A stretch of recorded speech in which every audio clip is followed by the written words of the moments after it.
Bismillah ar-Rahman ar-Rahim, alhamdulillah, wassalatu wassalamu ala Rasulillah. Continue reading from Imam Ghazali's Joy al-Quran with the Juz al-Quran spares. Still reading from Surah Al-Jathiyah, and we have reached verse 20. And remember that from 21 to 23, these verses Imam Ghazali selected as designated as pairs, as one verse before that. أعوذ بالله السميع من الشيطان الرجيم بسم الله الرحمن الرحيم هذا بصائر الناس وهدى ورحمة لقوم يوقنون. The background, of course,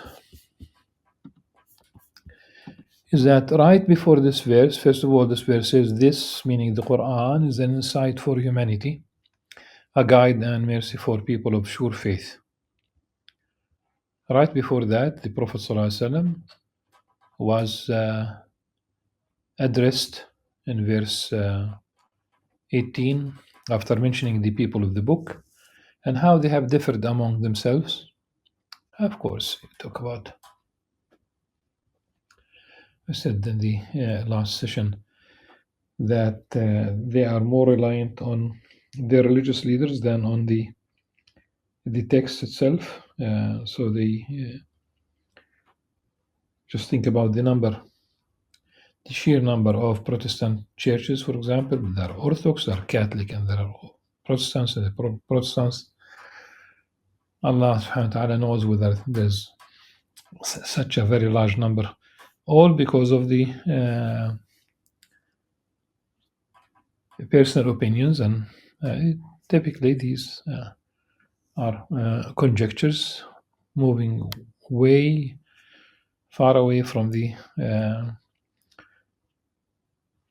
teachings of original teachings, of course, from Islamic perspective of the Injil in the singular, the gospel.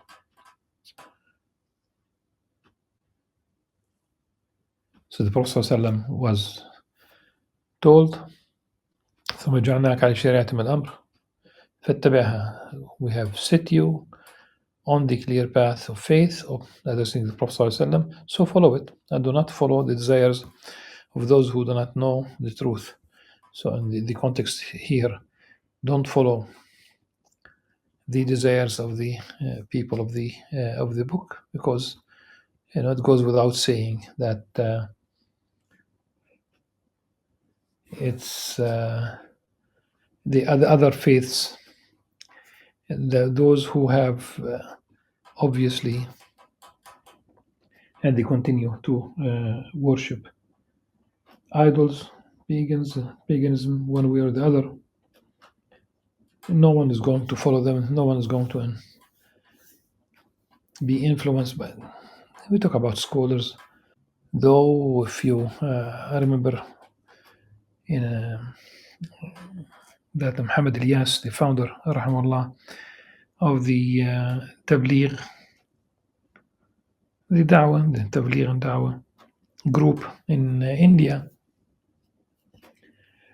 The context of sending these groups out at the time is that Muslim families, they started behaving like Hindu families, and you'll find that a Hindu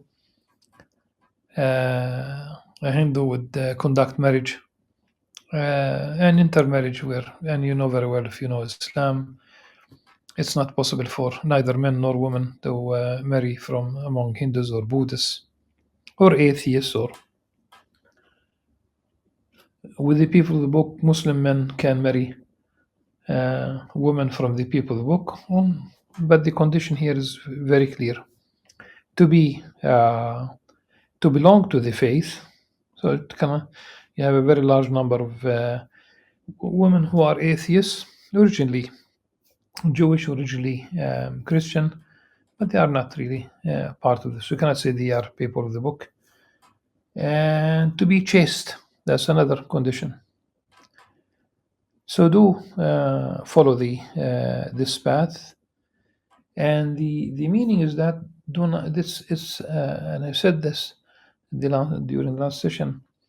It addresses the Prophet ﷺ, but the message is for all of us as Muslims. Do not follow their their ways, do not adopt their methodologies.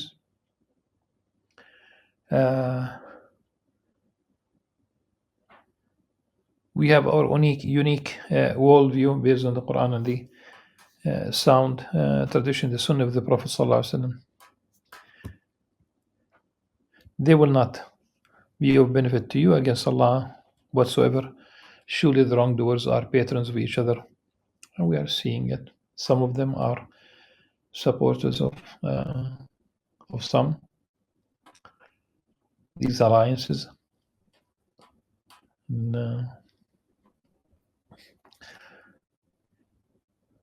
the last few days there was about 1,000 Christian Zionist faith leaders, priests in Jerusalem, all paid for. They are blinded, really. It's really ideological. But subhanAllah, the Quran is very accurate. Some of them are supporters of some, at any rate. And then we have verse 20. هذا بصائر الناس وهدى ورحمة لقوم يوقنون. This Quran is an insight for humanity, a guide and mercy for people of sure faith. It's linnas, it's for all people, for all humanity. And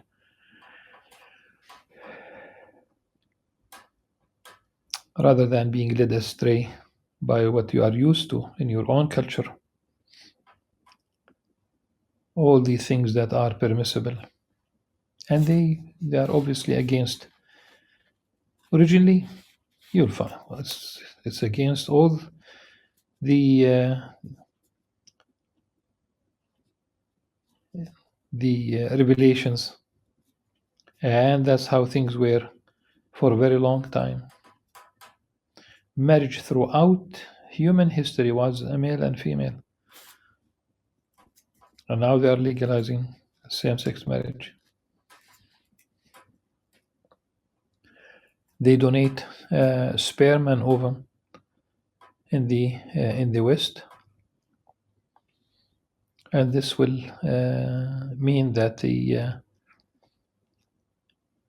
and those who donate, and they donate many times, increasing the possibility, the risk of siblings marrying each other.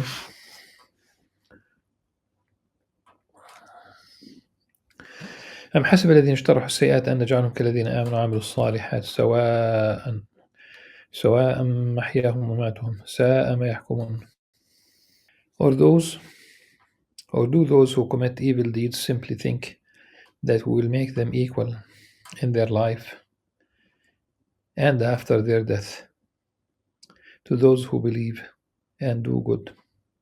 How wrong is their judgment. وخلق الله السماوات والأرض بالحق وتجزى كل نفس بما كسبت وهم لا يظلمون. For Allah created the heavens and the earth for a purpose, not in vain, of course, for a purpose, so that every soul may be paid back what it has committed, and none will be wronged. أفرأيت من اتخذ إله هواه وأضله الله على علمه وختم على سمعه وقلبه وجعل على بصره غشاوة فمن يهديه من بعد الله أفلا تذكرون. Have you seen, addressing the Prophet sallallahu alaihi wasallam, have you seen those who have taken their own desires as their God? And this should be like highlighted. We'll get back to this, inshallah. And so Allah left them to stray knowingly, sealed their hearts and their hearing in their hearts, and placed a cover on their sight. Who then can guide them after Allah? Will you all not then be mindful? أفرأيت من اتخذ إله هواه. There is so whatever you decide is whatever you decide, not the Quran, not the Sunnah of the Prophet sallallahu alaihi wasallam, of course by virtue of the Quran. وما آتاكم الرسول فخذوه وما نهاكم عنه فانتهوا.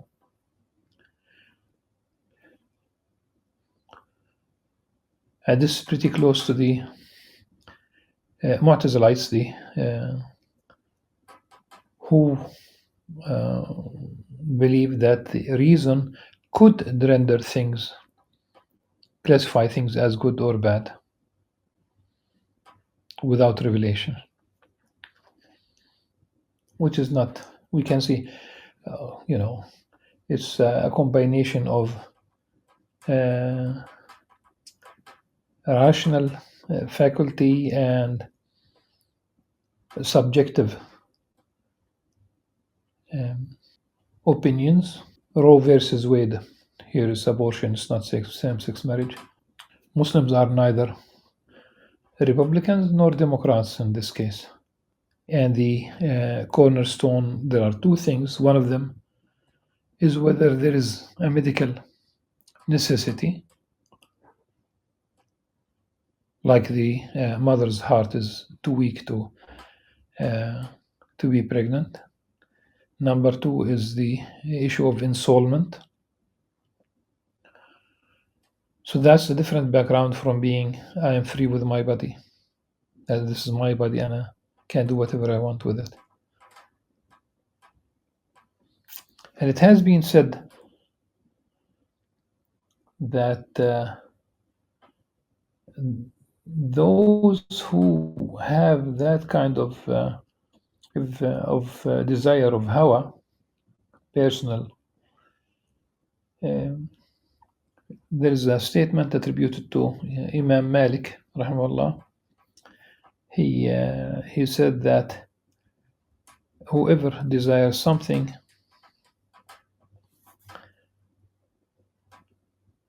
except that he will worship that in a sense. It doesn't have to be. You worship you in the sense of you love what you have come up with. It's your baby in a sense. And people could come up. Who came up with the Buddha was a prince, and he simply disappeared for his spiritual awakening when he was about 20 years old. Did he tell people, make a statue for me? No, he didn't. So people do create them. I found this is almost like something we might say something primitive there in terms of theology, in terms of worldview, in terms of religion. When you create something, literally, when you create something from earth to worship, part, it could be from clay, it could be from wood, it could be from iron, it could be from stone, it could be from glass.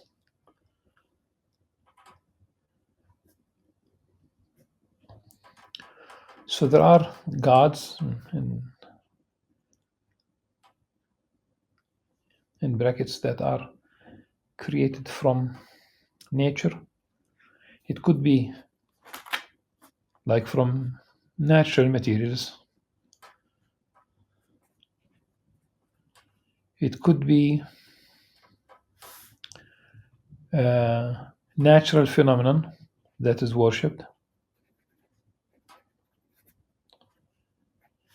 It could be a cosmic phenomenon,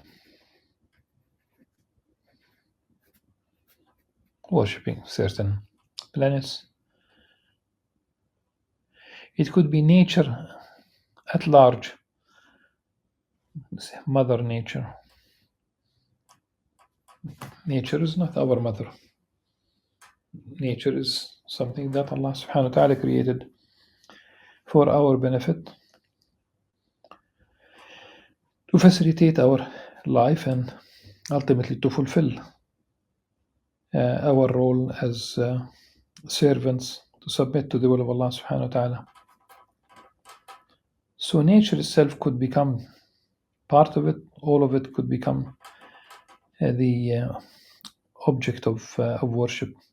most of humanity's, the overwhelming majority of the problems because of hawa.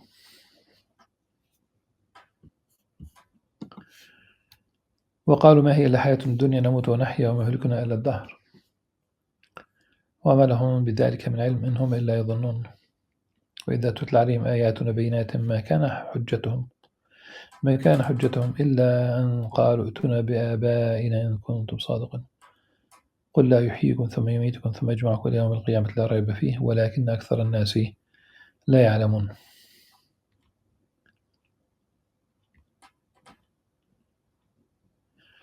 And they argue there is nothing beyond our worldly life. We die, others are born, and nothing destroys us but the passage of time. You know, it's in Arabic here, there is time. We have zaman, you have waqt. These are used in, but also ad-dahr, and we'll speak about this. ثم ادكر من بعد أمة. That's about time. At any rate. So they argue there is nothing beyond our worldly life. We die, others are born. Nothing destroys us but the passage of time. But time.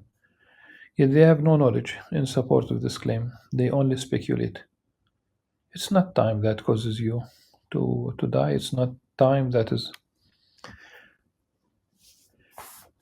when people say these are bad times, for example,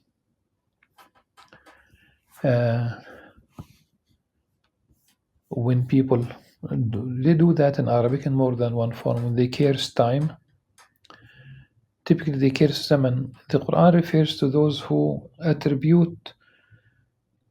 They used to curse ad-dahr, and there is a hadith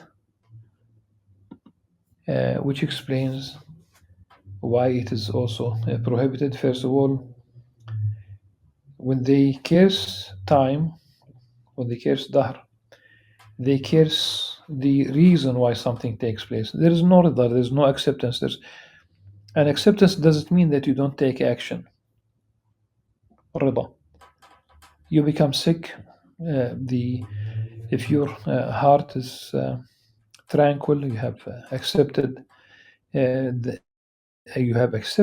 Allah subhanahu wa ta'ala caused something to happen. But doesn't mean that you don't go to the physician. Your trade, something happened to your trade, to your business, to your shop, to your profession. You lost your job. Your heart is tranquil. It doesn't mean that you don't look for another job. It doesn't mean that you don't try again if you go bankrupt the first time. It's about your heart. So here, people insult or they curse dahr, time. And there's a hadith of the Prophet ﷺ which he said, do not insult, do not curse الدهر لا تسبوا الدهر فإن الله هو الدهر.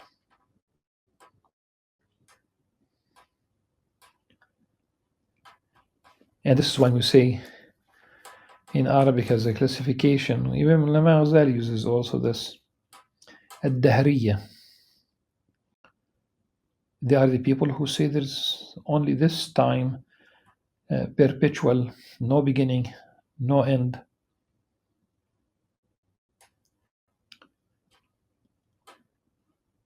They, of course, when they say there is no beginning, there is no end, there is no day of judgment, there is no accountability, there is no paradise and hellfire. And this is why they say, وَمَا يُهْلِكُنَا إِلَّا الدَّهْرُ. And only the passage of time will destroy us, causes us to die. It's the passage of time.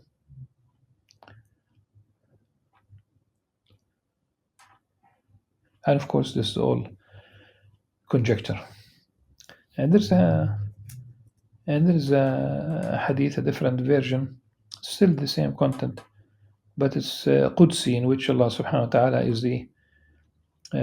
the speaker. He said, the son of Adam hurts me. Of course, you don't hurt Allah subhanahu wa ta'ala, but the idea is that you are saying something hurtful. It's to your own ruin. You can never benefit Allah subhanahu wa ta'ala. You can never basically hurt Allah subhanahu wa ta'ala. But here is basically going back to what human beings shouldn't do. يَسُبُّ الدَّهْرُ وَأَنَا الدَّهْرُ.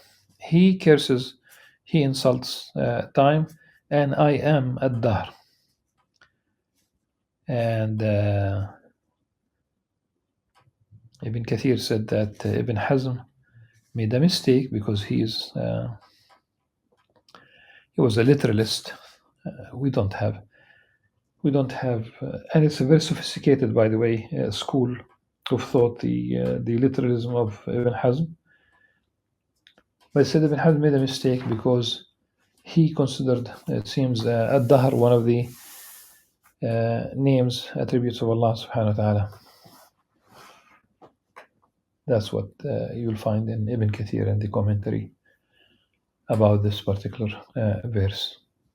Inshallah, we will begin with verse